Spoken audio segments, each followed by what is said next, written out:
where the other guys just seem to be hammering on block pulls, mega, like Ivan's doing 550 kilo. You don't need to do that stuff to pull 500. You didn't see Eddie ever do that. You didn't see Hathor do that. You never did that for a 1,000-pound deadlift. Benny never did that stuff. They think they're overdoing it. One of the toughest strongmen in history, right here. It's not a beauty contest. It's a strongman. You have to be alive if you can't do that thing. And away we go!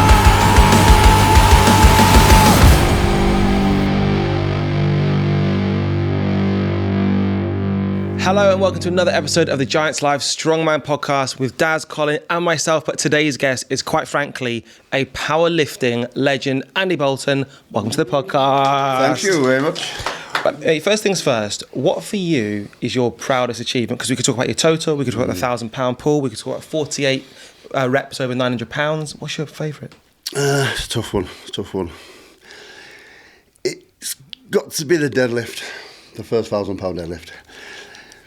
I've always been a good deadlifter, always trained hard on it, building over years, 48 times over 900 pounds.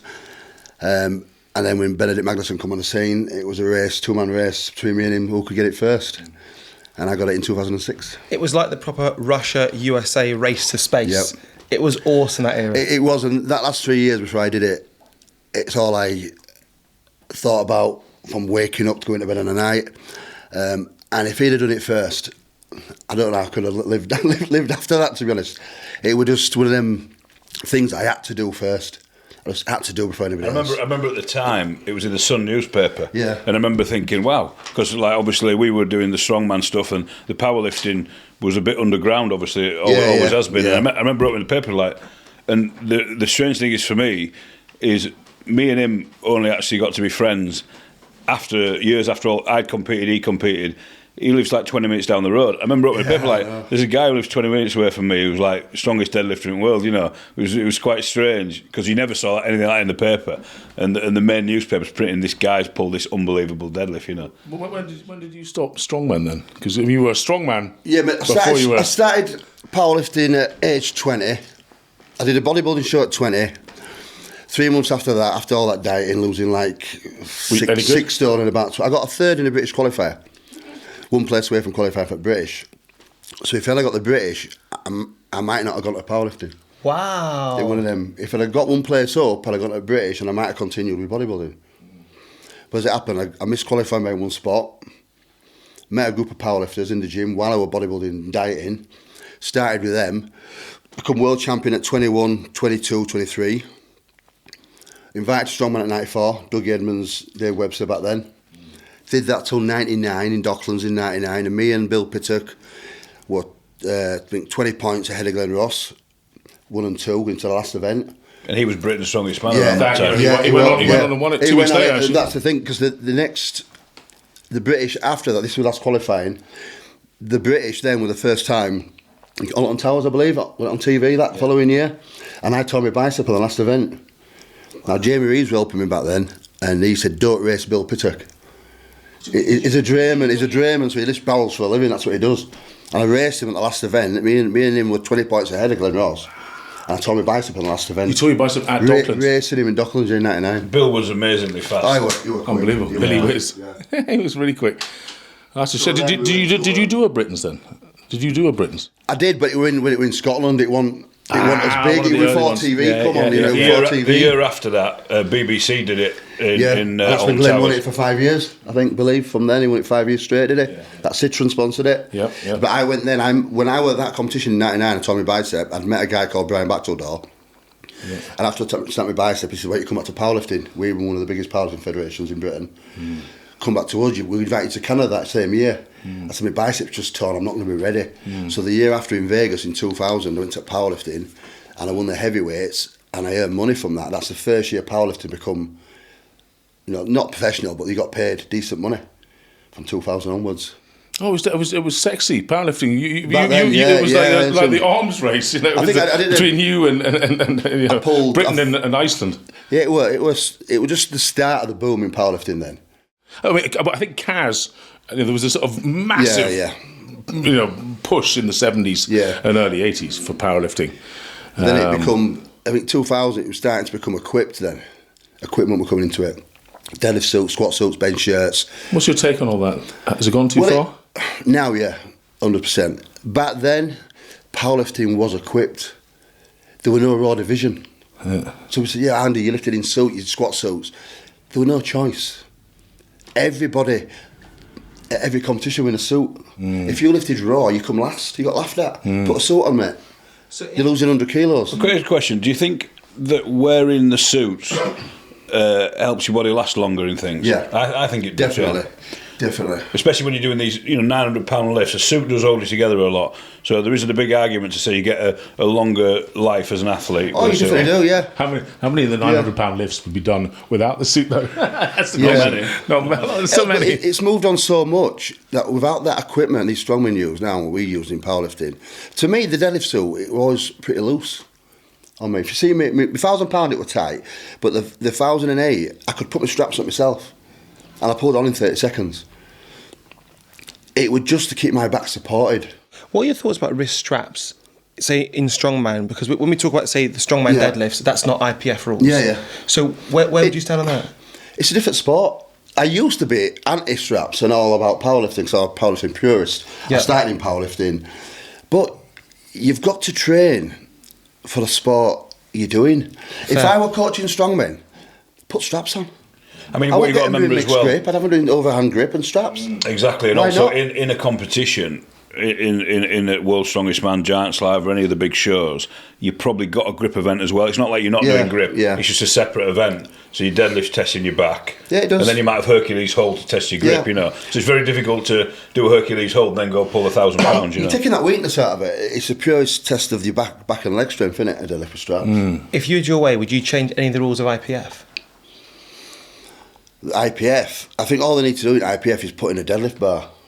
Okay. Deadlift bar. I mean, I used to train on a stiff bar, IPF bar, all them years. And as you get older, what I found out, the amount of effort and energy it takes to get the bar moving, it's hard on your body as you get older. I've gone to a deadlift bar. I never used to use a deadlift bar. I didn't own a deadlift bar until 2017. So all my world records were always done training on an IPF bar. Really? I only used a deadlift bar on the day of the competition. But you are a very fast puller. Yeah. Very fast, right? Yeah. That's your whole ethos, isn't it? Is recruiting muscle fibre, exploding off the floor. I mean, some people are like Terry's a fast puller, isn't he? Yeah. Do you squeeze it off the floor? Or do you? I do more now. I used to pull a bit faster, but now I put the pressure on lower. But so does Andy, really. Although he pulls it fast off the floor, he puts a lot of tension in before you put the power on. So if you watch Andy pull, he'll pull the bar so tight before he actually goes.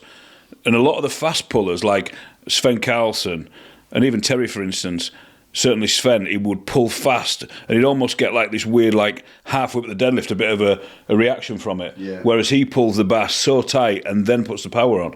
And I know it's only a little thing, but it's a massive difference, doesn't it? What a lot of it is, though, is it's technique from the bottom. If you apply tension and you pull it in perfect form, when the bar gets to your knees, your hips are back, ready to pop forward into the bar to help you lock out. Now, like Dan said, I pull the tension out. Even though it's fast, it's in perfect technique, so the tension's being pulled, the bar's close. The guys now I see doing it, they're pulling it that fast off the floor, but too fast.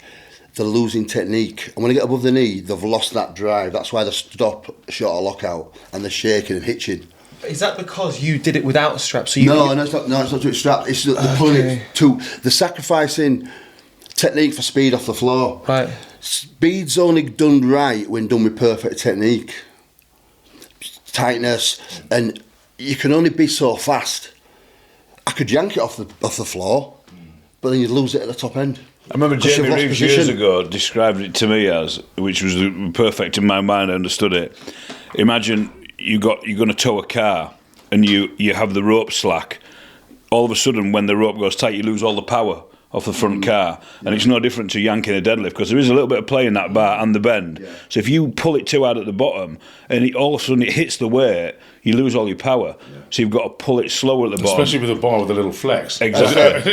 And the more weight goes on the bar, the bigger the flex, the bigger the reaction. So you put all that into that first little bang, and and you can actually pull it out quite easy. That first little bit, it's probably 30 kilos of pull to get it tight. Yeah. You know, I find crazy someone like Z.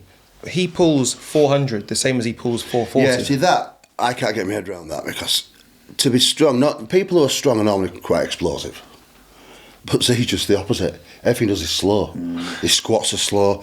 I say squat, 340, 350, just slow down, slow up. I couldn't do it like that. I've got to be controlled and fire, give it everything from the bottom. But every rep's the same. He does one rep, you think he's not going to do another one. He does another one, then another one, then another one. And they're all the same. There's no difference in speed. It's like a forklift truck slowly going up and down. Yeah, it's just crazy. But the thing with speed on deadlifts, for me, how I figured it out, is I was pulling in when I was early 20s against a big American, Gary Heisey, who had the biggest all-time deadlift at the time. And I was going head-to-head with him. I was junior, I wanted to take him on. So I moved out of my junior class to go against him, to think I can beat him. And he had a rumour, because it was only magazine articles back then, there were no social media. So I had a rumour he'd pulled 380, 385 for 2 reps. So I pulled 385 for 3 in training. And I thought, right, I can beat him now. Went to Worlds, I pulled 380. He just missed 420. He killed me, he destroyed me. I thought, what's going on here? I didn't understand this. Later found out his 385 or 385 were like speed reps. Mine were all out grinders. I didn't have another rep. He could have done another 3. I couldn't have done another 1. And that's when you changed. So I thought, you know what? So I got all fed up with it all. I thought, I've just done more in training. I went to Strongman then. We did a bit of Strongman up in Scotland for 5 weeks. Didn't do no deadlifting. Come back down to the gym one night. Got my belt out of the car. Lads were deadlifting. I thought, I'll do a bit of deadlifts. I hadn't done nothing for 5 weeks. 60, 100, 140, 180, 220, 260 kilos, 300 kilos, 340, 380. Put 410 on, 900 pounds, pulled it easily. Put 425 on. I said, what's Gary Heisey done? 419. Put 425 on. I got it within an inch of lockout. Wow. I just couldn't put my hips through. And was that a big PB for you as well? And that, when I never pulled 380. So what was I just done 30 kilo PB. And what was the lesson? The lesson was, I trained for 5 weeks. Yeah, less is more. When I did 385 for 3, I did less. 380. When I didn't train for 5 weeks, I did 425. Do you think so that's how I figured out speed, lighter training, faster, and it saves your body as well. But a lot of these guys need to pull heavy before a show for the mind, and they don't have the confidence to leave any in the bag. So if it's 350 for reps, they've got to batter it all out. Right, I know I can do 5 or whatever.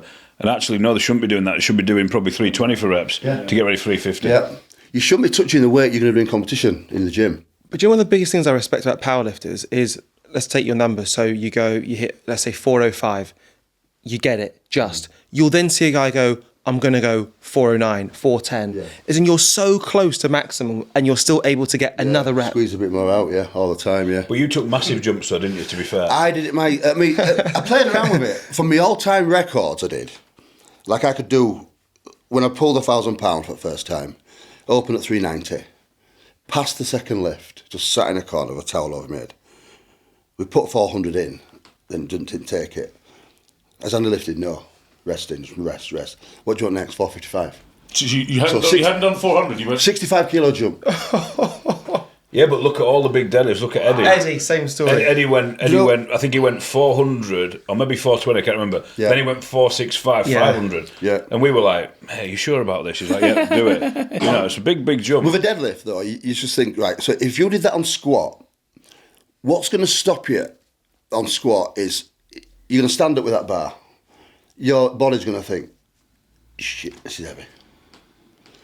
A bench, it's the same. You take it over, you haven't done nowhere near like 50 kilos, you're just holding it. This is heavy. And I held this before. A deadlift, it's laid on the floor in front of you. You're walking up to that bar. What's telling you that's heavy? The extra 2 discs or whatever on the end. No, it's just your head. It's your head. Yeah, it's what I mean, it's all mental. It's all mental. How do you know it's heavy? You haven't pulled it yet. With a squat, you're walking out, you're feeling, adjusting. And as you walk out, your body becomes used to that weight. Okay, I'm accustomed to it now. I've had it on me about 10 seconds. I can do this. Walk up to a deadlift. Shoe against that bar. Nothing can help you. But if you've overtrained in training, you're not going to be as sharp. If it gets hard, you're going to give in. So my idea was keep us slightly undertrained with speed. So if I'm pulling like 1,000 pounds, 400 kilos, the power of that in the gym, with 250s, 270s. But if you measured the force through the bar, it's the force of 1,000 pound deadlift that I'll be pulling off the floor. So I'm training for 1,000 pound without pulling 1,000 pound and destroying my body. That's how we do it. We train together. By going faster. Yeah, me and Darren train together. That's how I used to do it. We go so light. Is that all you're doing? Yeah. But at the end of it all, I double 340. Force equals mass times acceleration, is it, Radzi? Yeah. If it was MA, yeah. You know, so that's I discovered that early, and then that is when my deadlift started to really take off. It probably then. saved you a lot of injuries over your career It has, as well. because You know, I haven't really had any bad injuries in deadlifts, back injuries. Oh, don't be saying that, Andy. You're lifting again, are you? Well, yeah, I'm definitely again. It's going well, right? It doesn't matter now. It's going well. Mate, have you always attacked the bar the same way as you've done on your big lifts? Because for me, the unsung hero of what you've done as well is Dave Beattie. Yeah. Because when I'd never sort of knew, I remember seeing you on my mate's phone for the first time, and there was this lunatic coming to a bar with another lunatic slapping you in the face. You didn't know if they were mates. You didn't know what was going on. Slapping. Oh, mate, that gets you fired up. Yeah, Dave were good. I mean, because I trained in Leeds, Dave's in London, so we didn't train together. But when we met, he was coaching a big guy called Peter Treslone at the British, and he was the biggest lifter in Britain, and I started coming up. Then I took over from Pete, so Dave started to help me then. But what David did with me is, every time I went to America, because all my comps were in America, I always travelled abroad. My guys in Leeds couldn't afford to go to America. Right. So I'd asked Dave, we got friendly, do you want to come to America? You know, we'll share a room, they'll cover your flights or whatever, and we'll go. And he was my man then, for 7, 8, 9 years. Every competition we went. Call him, Dave, we've got to go to New Orleans in a month to qualify. He just told me, right, let's do it. Drove out of London, stayed with Dave overnight, flew out with him next morning, spent same room, you know, eat together, just me and him bring that backstage. It's so important to have someone like that, isn't it? No, but you don't need Bulldog loads of sponsored people. me for ages. You don't need loads of people, Yes, but Dave great. never left my side. He sent me back to bed. Right, it's 9 o'clock, back to your room, get some rest for tomorrow. I mean, you've always had a good team round you, because I know you train in Ral's gym Yeah. in Leeds, and It's a good you know, place. you see the guys there, and it's quite intense, isn't it? It is. Ridiculous. I It's not bought it with Bibby the other day. Yeah, It was- it's Bibby not was- for it was everybody. Yeah, shocked. it's they got older than me in 1990, and there were like 8, 9 of them, 10 of them, and that's all I've ever known. It's like a competition day every training session, and you see how crazy they get. Quite a place, isn't it? But it can be It's intimidating. exactly what you need. Yeah, some lifters have come in over years and they see that and they haven't come back. On a different note, it reminds me a little bit of, like, you know, the Dorian Yates gym, the dungeon is, thing that he's yeah. training. It's a bit like But that. it's sort of it's kind of in a housing estate Yeah, kind of yeah, area. yeah. And It's it'd be run fair to down. say there's like I don't know if all the cars are actually from the people in there, but it feels like there's like Yeah, a bit it's- of wrecks, and it's like Yeah, it's walking not, into a it's not the nicest yeah, area. like a it's not. compound of. Yeah. I mean, I had 210 kilos of iron bibby behind me, so I didn't feel that scared as I walked in. But the lads in this, how friendly they are when you walk in. Yeah. Unbelievable. Yeah. It's Nice. like you think from outside, you think, oh, these all gangsters and whatever they are in here. But you walk in, everybody No. knows everybody. Very good They're the people. nicest- All cheering for you when you Yeah, lift and all last night that. I pulled 800 pounds last night, and all the gym from reception, the kids from boxing upstairs, they all come in and all watching me. It's like a big the my deadlift family all platform together. is right by the door, though. Yes, you so as can't you walk walk into in, reception yeah. and you open the door literally, and I opened the door and I was like, Colin! It was like a surprise birthday party. The deadlift platform was right there. Yeah, it's just, and I've been with them, like I say, since 1990, all the way through to now, and it's just all I've ever known. I could, honestly, if it weren't for that team and that energy, I wouldn't have been doing powerlifting. Yeah, it's so You can't do important. powerlifting by yourself. And back then, it was equipped powerlifting. Yeah, yeah. It was equipped, so how can you put a bench shirt on by yourself in a commercial gym? You can't do it. Back then, there were 6 of us putting bench shirts on, 6 of us putting squat suits on, deadlift suits on. We were all doing the same thing and all travelling to shows together. It was big back then, but powerlifting was equipped, again, like we said before. It wasn't raw. Where now with commercial gyms, you can go in with your belt and a pair of neoprene sleeves and you can squat and deadlift. and What whatever. should powerlifting? I think should be raw bench, Yeah. suited squat and deadlift. Yeah.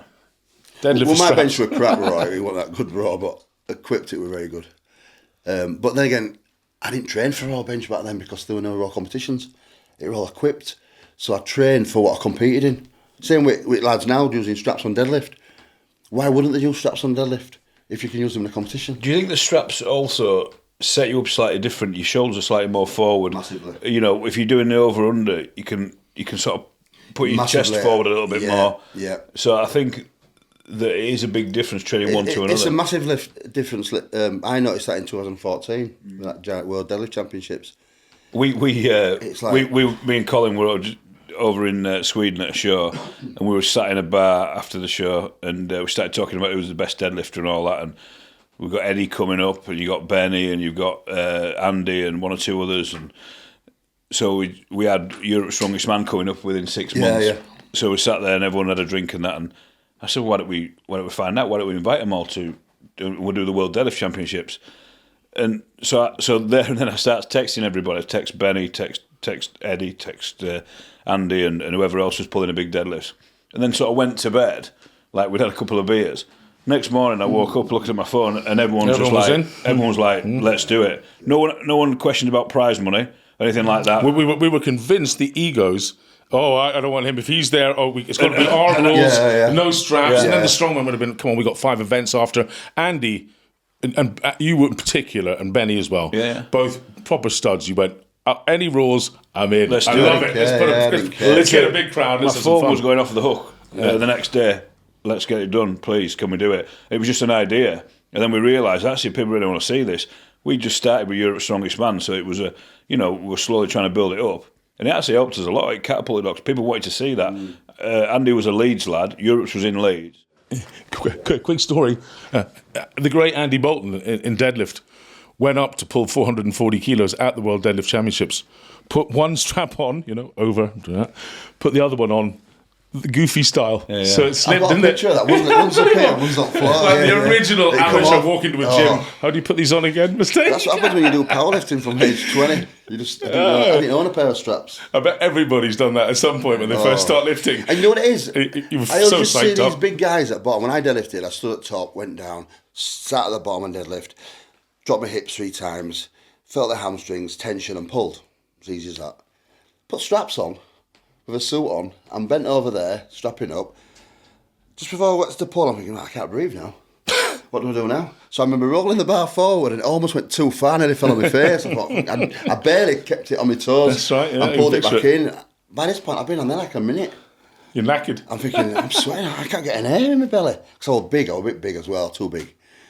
And I didn't do well, did I really? I think I pulled 420 there. You did it. It was not the 48th 900 pound lift, right? But I just wasn't comfortable being in that position. We'd come from powerlifting for so long. So when I see them doing it today, these strongmen, I actually respect what they do because I've been in that position. I know how hard it is. And the suits they're wearing today, the double-ply suits, to get in that position. But what they tend to do is they almost lay down though, don't they? So they get right back from the bar, put it on, so they're keeping the diaphragm open, and then they jump in at the last minute. See, I couldn't do that. I tried going on my knees in training with straps and I couldn't get up to my feet again. I wasn't very mobile. I couldn't get to my feet with straps on. So I had to stand up with my legs wide apart and then slowly get them in. And then I was getting cramp in my groin because I'm not mobile like that. I didn't train like that. But it was, don't you think that, I mean, you did a hell of a lot of powerlifting shows and won a hell of a lot, but when that started, that World Deadlift Championships, including the 2 years that you did, there was a lot of depth of big pulls. Oh, yeah. Over 400. 400 at one time was so big, and all of a sudden it's like, we start at 400 now. Yeah, we normally lift that day, wasn't it? 400. 380 that day or 400 we opened. I think we opened at 380. 380 the first year, didn't we? The first year, and then we went, let's do 400 the next year. Yeah, it worked, it was fine. Yeah. It was out of my comfort zone, because in powerlifting, everything's set to a time. When I do my competition in October's, it's right, you're deadlifting at 1 o'clock, Andy. Okay, so I get warmed up to 1 o'clock. I remember going there, warming up with Benny back, they're all warming up. Outside, wasn't it, in 2015? Warming up outside. Headingley, yeah. And then, how long we got left? We're going out with flags soon. You could go back in and walk out. So I did my last warm-up, walked out with flags, walked around, come back, sat in back for 20 minutes. Okay, hang on, I'm cold now. There was a breeze that day. I'm cold now, and I realised all these strongmen with all these leggings and neoprenes, and I'm just sat there like a powerlifter. I went out and pulled 400 after not doing it for 40 minutes. Now that I'd never done it in my life before. Powerlifting's not like that. That's a BT head one. I warm up to 1:45 and I'm ready. 40 minutes not doing anything. And I thought, is this going to move? I might not move this. Mate, since then, it's only been 7 years, but a lot's changed in your life since then. How are you feeling? Now? Yeah. Better than ever. I feel better now than I was in my 30s when I was big, walking around 150, 160 kilos. What do you weigh now? This morning, 120 kilos. Yeah, First is that thing in the right? morning. Yeah. 120. You look a lot more than 120. First thing in the morning, 120. I push it up to 125 before competition, maybe once a year, twice a year, then back down to 119, 120. Keep my body weight the same. And just for anyone who doesn't know what you've been through, could you kind of talk about that? Yeah, well, when we did deadlift in 2014, I was just going to retire. It's Darren's fault all this happened. And then this chance come along, and I'm not going to say no to that, because I love deadlift, and I thought, if they're not going to win, I'm a bit past my bet, I'm 44 years old, but I want to get to, I'm always been a strongman fan. from a kid. I want to compete. I want to meet these guys, compete against them, see what I can do. So then 2 years, and in 2015, I remember feeling quite ill all the way up to it. Just a funny taste in my mouth. You know, being sick on the morning and not realising what it was. And after 2015, July that was? In the summertime, wasn't it? Yeah, it was, yeah. Summer. Yeah, it was July. Well, that same year in October, I went to hospital. I wasn't feeling well. We had a consultant meeting. He took me to a kidney clinic, which I didn't know at kidney clinic. I'm sat in this room and then everybody's gone. 6 o'clock at night, everybody's gone. He said, just come out. He goes, I'm getting you a bed. I said, bed for what? He goes, your kidneys have failed. I said, I squatted 350 last week. A week ago. Like 5 reps. What do you mean they failed? 3% kidney function. We had to go on dialysis. I'm like, you know, you sat there, you're a bit numb, you don't know. I didn't know what dialysis was, kidneys. You must have felt what numb. Are they? You don't know. I'm sat there by myself in a thing. Nobody's with me because I didn't know what was going to happen. Then I didn't leave the hospital then for 3 weeks. The next day, that same night, they're coming up to my room saying about a transplant. And then next morning, they're putting a line in my neck. They're putting a thing in my neck. Is it not another patient, maybe? And they're putting me up to a dialysis machine, cleaning my blood. No, God, that's What's going on here? What's happening here? And then I remember this line in here. That was October, and we're getting out of hospital. I kept lifting. They didn't like me lifting with this on, because if that had come out, it's in the main artery, it'd have bled to death in minutes. Well, this is where the dialysis. Yeah, they put it in there first because that's instant. Later on, it goes into your arm. No, I'm spent had but that's a lot. Yeah, but instantly, it's got to go in your neck. That takes weeks to mature to be able to use it. So, and then in the March the following year, I did a competition, Tattoo and Strong. That's hilarious. And you see a picture. I've got a line coming out of my leotard, all wrapped up in bandages, and I pulled 301 kilos. With a dialysis line in my chest. I used to bench, but I couldn't bench to the thing, so if I popped it, it'd bleed out. So they've got to put a board on my chest with thing to the side, so the bar wouldn't hit the line, it just hit the board there and missed the line. So we did that, and then they put the thing in my arm. He says, you can train, but try to avoid any vibration and don't do any heavy lifting over 20 kilos. No. So in 2017, we put on my deadlift challenge for kidney research, and I pulled 382 and beat all best guys in Britain in powerlifting. I beat Delon McQueen, beat them all. I'm like, that were 2 years after being put on dialysis. But after that point, it just went down. Then I pulled 330, 300. I remember one night in gym, could barely pull 220.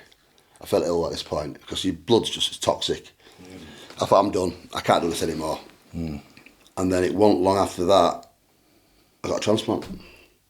Okay, so everything's still okay with that first transplant? Yeah, transplant worked. It was 3 years last week. So they found cancer in your kidney. Yeah, and then after so when I got diagnosed in 2015 with kidney failure, it could have been down to high blood pressure, being so big, just partying too much, all the things that these big guys, you know, it's not a healthy sport. We're bleeding, you know, nose are bleeding, the pressure. And as I got older, I wanted to maintain that strength, and I just forced things a little bit too much. But then the year after that, 2015, it happened. In 2016, I was going to get a transplant off my mum, her kidney. She passed all the testing. It were weeks before it were going to go ahead, and just did a routine scan. They found a cyst, what they thought, on my kidney. Turned out to be cancerous. So I took my kidney out. So then I had to wait 2 years. I thought transplant again. Oh, that's because you had cancer. I had cancer, so they took the cat. Luckily, they won't do it within 2 years. No, he's got to be cancer free for 2 years, because when you get a transplant, the immune suppressants you take, though your immune system, any cancer's left around, it's going to spread all over your body, it'll kill you. Wow. He said finding that cancer saved your life, because you'd have got a transplant and you'd have been dead within a year, because your immune suppressants, that cancer would have spread outside all over your body. But luckily it was enclosed in the kidney, so they took part of the kidney out. I had to wait 2 years. Then we went 2 years again with my mum. She passed it all again. The week before they turned it down, saying your mum's 72 now. It's not going to work. And her blood type wasn't the same as mine. Sandy said, she's a small woman. Just think about her kidney going into you, and what quality of life is she going to have. So, you know, when you're pinning your hopes on one moment and just take it away. But then, I think it was 2 weeks after that, I was struggling with my heart. I said my heart was dodgy. So I might not be able to get a transplant now. So I was waiting, did all these tests, and then one Monday night at the gym, a few weeks after getting turned down from the first one, She called me, the girl, she said, we've looked at your heart results, and anaesthetist said it's okay, you can get a transplant. Went into dialysis 2 days later, at 7 o'clock, and there's a phone call for you. Got a kidney. But it's not guaranteed. Say that same night, I got a transplant. But then I had loads more complications with my bladder, my prostate. I had to wear a catheter for 3 months. I'm coming to your gym with a bag on my leg, try to do leg extensions and stuff. Just try to work through pain. But you're saying like it's really casual. I mean, it's phenomenal. It's absolutely phenomenal. Well, I mean, I talked to Dan a lot. He had one before me. I said, you've just got to deal with it. Just what it is what it is. You just got to just move forward. Just deal with. Yeah, you've got this. You've got the cancer. You said. Go through the thing and just move on. You got two choices. You either get on with it or you don't. Give up and fall. And for all my lifting, I've always been very driven. So just turn that attitude to that. But, I mean, you were just normal. How old are you now? 52 now. 50. Considering, how long you've been beating your body up. I mean, you're in great shape now again. You're lifting big. The best ever. I've started doing a lot more cardio. I do cycling online on Swift. I did 50 kilometres last week, 90 minutes. I did 16k time trials in under 30 minutes. As for Sadler, he's done a deal with the devil. I mean, he's looked the same. He's only guy to have a transplant and look identically. Yeah, I know. What is the secret then, fellas? The problem is when you're doing these things, being at World's Strongest Man, World Powerlifting Champion, you sort of think you're invincible. I think. Yeah, you do. Like all these guys that are doing whatever sport, you know what I mean, not just strongman or powerlifting, and it's a harsh reality when your body goes wrong, when you're known for the strength of your body. And I'm not saying it's any worse to anybody to get cancer or to have any organ failure, but when people are like, know you for he's really strong or he's this or he's that, and all of a sudden you're like, actually your body doesn't work very well, you're in trouble. It's quite a hard pill to swallow.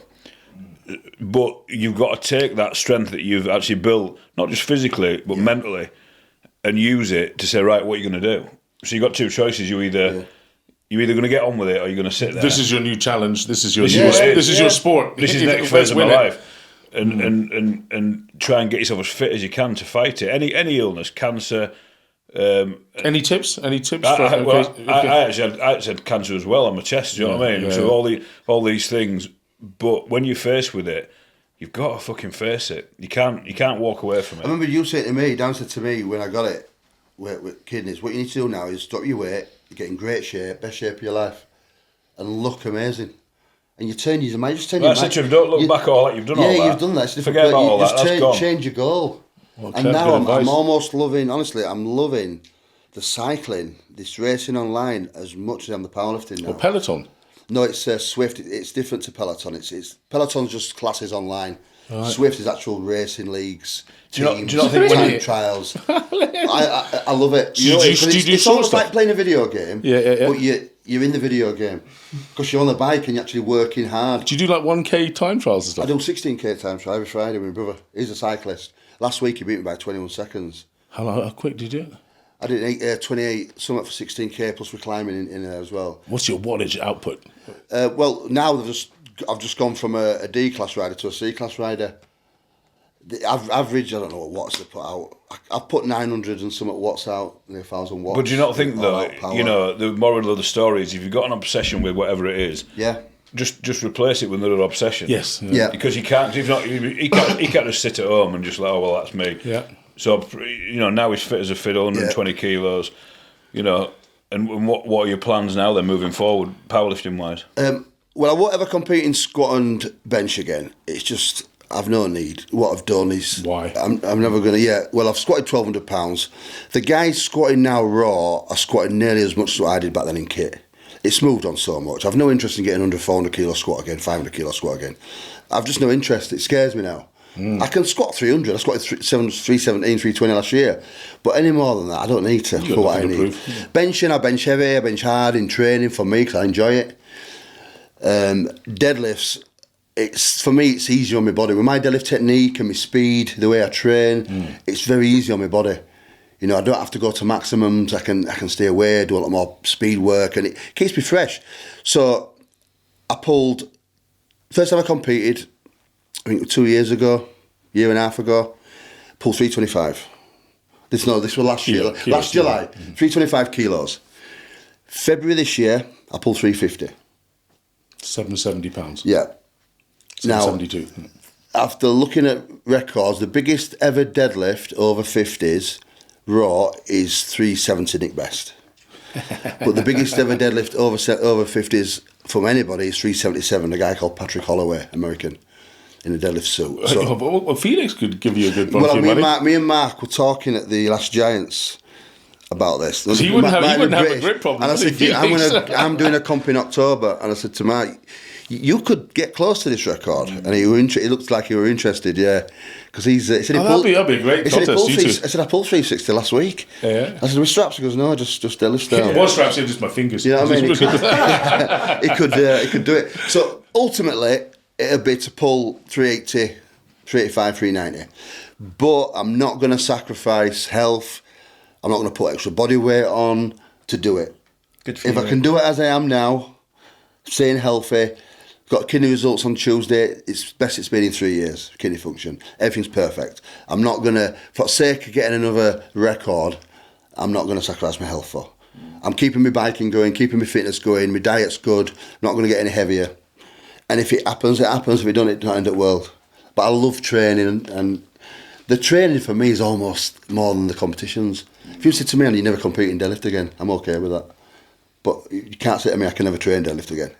I need to be training deadlift, but I don't need to compete in deadlift. I do it because I want to do it, but I don't need to do it. Keeps you out of prison. Yeah, it does as well, yeah. Yeah. Oh, you made that joke to me years ago.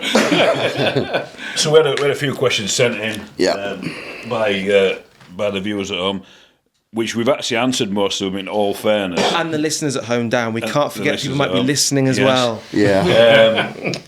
So, yeah, one of the interesting questions here. Obviously, we've got the World Deadlift Championships coming up. Yep. Who do you think will do the 505? Who's the next big deal? Right, there's Ivan Makarov, he's capable. Is it Payman? Is it Payman? That's his name. There was a guy from Slovakia, I think, but he got injured. Asko Karu. Yeah, he got injured and he's on his way back. Yeah. But I've seen a few of them attempt it, and I think a lot of them are capable, but I think they lack that knowledge of how to program the training into that competition. They overdo it, so you're not showing the best on the day. I think the one man who can do it, could be strong enough, he's got the mind for it, he knows how to program, is Adam Bishop. I was hoping you were going to say that. Adam Bishop. I said to me and Adam was doing seminars in past at Loughborough years ago now, and he would cover it strong and I would cover it powerlifting part. And when I talk to him at these shows now, Giant shows, he knows how to approach it. It's very similar to Iowa.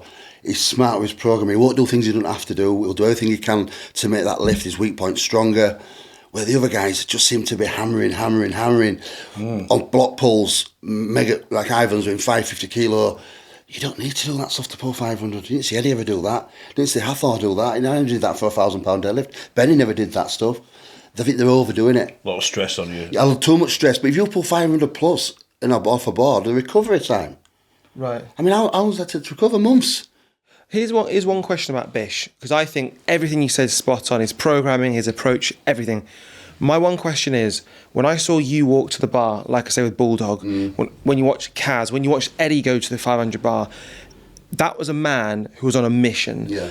Can Bish dial it up like that in that moment to just put everything of his humanity into that bar? He can, but his strongman would have to take a back seat a little bit for a little while, I think. I think because the level of strongman now today is not like it used to be.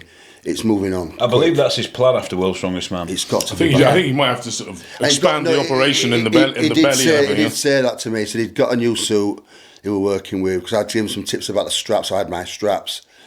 We'd still talk about it, have little, technique things and what he can do. And he's on about coming to Leeds, having sessions with me in future. But he says about putting a little bit more weight on. But while he's doing strongman, he can't get that big because then his other events are going to suffer. And Bishop's quite fast and he's explosive. Yeah, he relies on that speed. If he gets too big for sake of a deadlift, his strongman's going to lose. So you can't do both. And a 505 isn't something you can just go and do. He had a good pull at 475 at the he did, remember that. And it moved pretty quick. Yeah. I know he didn't get it, but he thought, wow. And I don't think he even planned on even doing it. And it moved pretty quick.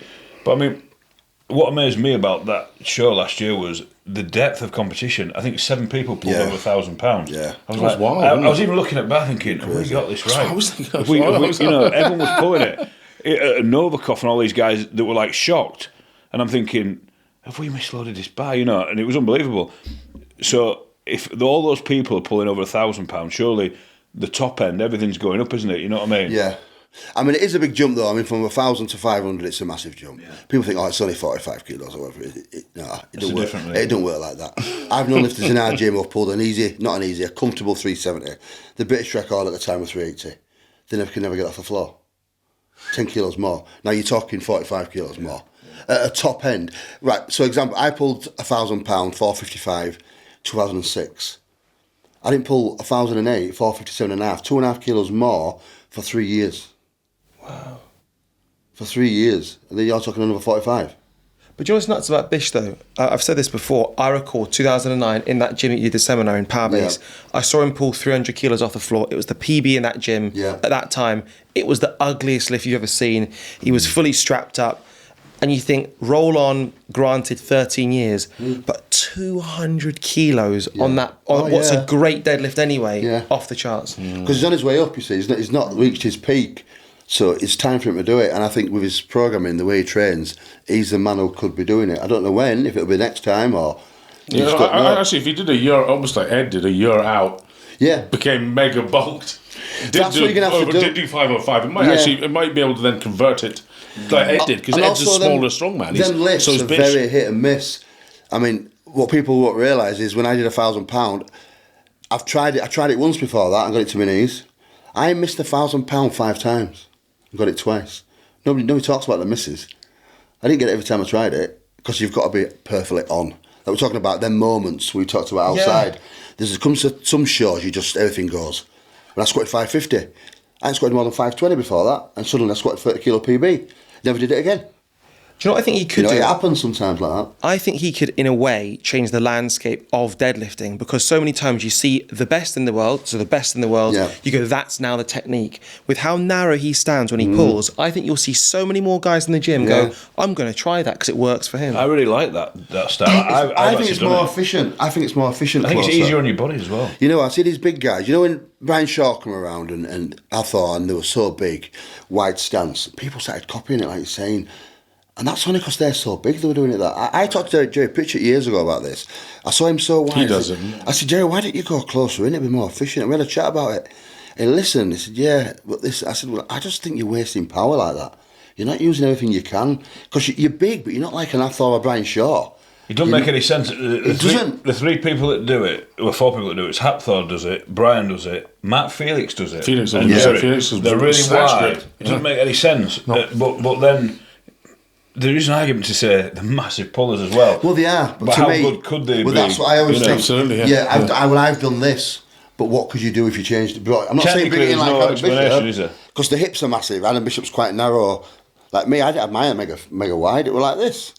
Pritchett is a particularly wide man. Yeah. He's got a hell of... He is, isn't he? Yeah, but even so, the arms are still going outwards. They're not straight down. It's still a longer range. Yeah. Every inch you take your arms out, an inch shorter you're making them. Of course, so you've got to pull it further. And when you're talking top end weights, them inches are everything. When I coach, my arms were right down by my side as long as possible. Upper back's rounded to make the arm length longer. Really? Lower back's neutral. Because Eddie did that as well. Yeah, well, you only need, you say, your back, upper back rounded. No, upper back rounded gives your arms longer length, makes it less to pull. But yet your spine's still straight. But your spine, your lower back, it needs to be neutral. That's the part that's going to bulge. That's going to break. In particular, yeah. So it sounds bad saying upper back rounded, but you sort of more putting your front delts forward, if you like. Yes, but keeping your spine straight to get the longer. It gives them arm length, but by doing that, they're getting arm length. But then by taking the feet out so wide and putting it, they're just countering that out again. It's knocking it out again. That length of gain from doing that, they've just lost it because they're going so wide. And if you've got really strong fingers like Novikov, you can hold it like... But I mean, the thing is, with those straps, even saying that, like I said, these guys are pulling massive weight, so you can't really criticise them for it. But if you were teaching somebody from a new lifter, you wouldn't do that. I wouldn't have them doing like that, no.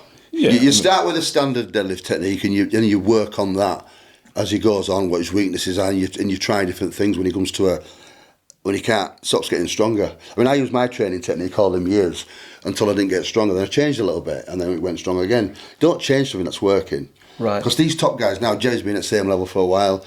Well, what's to say why he can't bring his feet in a bit and try something new and maybe kick him off again? Look at you just don't know, do you? weightlifting, which has had vast amounts of sports science, and especially the Chinese. No Chinese lifter goes out there and clean and jerks with his hands and feet out wide like that. Cleans will be super narrow to maximise the ability to. Could that be more of a technique of trying to get it over the knee? No, it's purely to try and basically make your starting position further up, and therefore you are, and you're just much stronger. So with what's your time scale on going for the over 50s record? Then when are you thinking? Realistically, I don't know. When are you going to start getting weaker? I mean, I pulled 800 last night off the boards. First time in 5 years I've pulled that weight since all this has happened. I'm 52 now. I don't know. You're going to get 50 53, 54. Will I pull 900 again? Make it 50, 900 pulls? I don't think so. It'd be nice, but I'm not going to kill myself trying to do it. How many did Benny do? You must be. If there was like a league table, pulls. You'd be kind of like on 48 or 49. Benny didn't compete that much. Benny's only pulled 900 about a handful of times. I don't think he's pulled it much more than that. Benny was unbelievable deadlifter. We're talking powerlifting, no straps. Proper powerlifting. Yeah, but Benny didn't do a lot of full powerlifting, did he? We mostly deadlift. Me and Benny would go to meets together. I'd squat 500, he'd squat 60 kilos, and then I'd bench 300 plus, he'd bench 60. He'd wait for me on deadlift at end. When you first saw Benny go out there and pull that 460, who remembers seeing that? It was proper viral, wasn't it? Yeah. Is this when he does the smelling salts, throws it, tiptoes to the bar, but it just went up so quickly? See, Benny had a nice deadlift technique. He was made for deadlift. He had the long arms. His back was always straight and very explosive. Yeah, he could really turn it on. And like with Benny, I know you train with him quite a bit as well. If he was not in the mood for deadlifting, we're on about this mental thing. He wasn't that strong, but if Benny was up for doing a deadlift, it was going up, you know what I mean? He could turn it on like he could turn nobody ever known. He used to go absolutely crazy, and he thought, when you saw that, when you thought, stand back a bit. Like a berserker. Yeah, we saw some unbelievable things off him. Yeah. But you could see when he wasn't quite up for it, he was a different man. We're all a bit like that, but... I think Benny could have pulled 500 before Eddie. Honestly, I do, if he had the same mindset as what Eddie's got. Eddie had a mindset, like I had a mindset. Eddie had the mindset. It was Eddie's Benny time. had everything possible. Genetically better deadlifter than me. He could get big as well. He could get big. It was everything mentally was there. It's just that he didn't seem to want it enough. He'd go off the boil, wouldn't he? He wouldn't train. He'd go missing, get bored of it. But when me and him come around, when I were pulling more than him, he thought he'd put biggest deadlift in the world way back. I know there's this lad in England, Andy, he's done more than you, Benny. So then he become focused on me. And then when he come that year, and his opening lift, he broke my all-time record. I thought, okay, now it's not racing on for 1,000 now. And that's when me and him got into a battle, but that drove him on. I was older than him, but it drove him to chase me, and I took it back. Then he pulled 440. I took it back 3 months later, did 441. Then I pulled 1,000. Then I pulled 1,008. Then he come and did the 1,014. But then after that, I was getting older then. I tapered down, got ill, and then Benny was a little bit lost maybe then. And he talks about it. He says, he needed a drive. And so then he went to Strongman side of it. But I think his heart had gone a little bit then. I was certain he was certain he could pull. Mountain. yeah, he was. He could pull 500. I'm certain of it with the right circumstances. Yeah, had you taken Benny when he pulled that 460 in Texas? He looked supreme then that day. Yeah. And you suited him, booted him, and strapped him up. Give him another 6 months. Surely he'd have done 500 at that point in time. He was capable back then. Yeah, he was. If he'd have focused on it, I don't think he wanted it enough. That's the power of a rivalry, though. I don't think he wanted it. When it's a proper rivalry, you can both elevate each other. Yeah. Well, if it hadn't been for Benny, honestly, I wouldn't have pulled 1,000 first like that, because Dave Beattie said to me I could have pulled 1,000 3-4 years before I did it. But in America, I was getting paid every time I broke a record, so I was breaking it by a kilo, 2.5 kilos, 5 kilos. I'm getting paid every time I did it. Then only when Benny come on the scene and pulled 440, I think, okay, I have to get on my game a little bit here now. So I got myself a plan in order a year after I pulled 1,000. And he tried 1,000 in that show. He did 440 and he barely moved it off the floor. And when I tried it a year before that, I got it to my knees. So I thought, I've got the edge on him now. Just got the edge by a little bit. But this is a race, and I know I put everything into that show. So I thought, if I don't get this first and he gets it, I can't live with that. I'm known as a deadlifter. I come before Benny did. Right. I've been there longer. I was older than him. I had to do it first. And then when I did it and did it again, and then he took it, I can have it, give him it, I can have it now. I'm not coming back. I'm done. Are there any more questions, Daz? No, that's it. Yeah, we've covered everything. That's great. Well, that is genuinely, Andy, that's been an absolute pleasure, mate. It's great to see you in awesome health. It's great to see you back. And this year, you're going to try and pull... I'm competing in October 9th. I'm not sure where yet, but I'm going to try. I don't know. I'll pull as much as I can. I'd like to pull 370, 380. Be nice.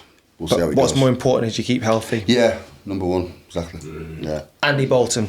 Hey, thank you.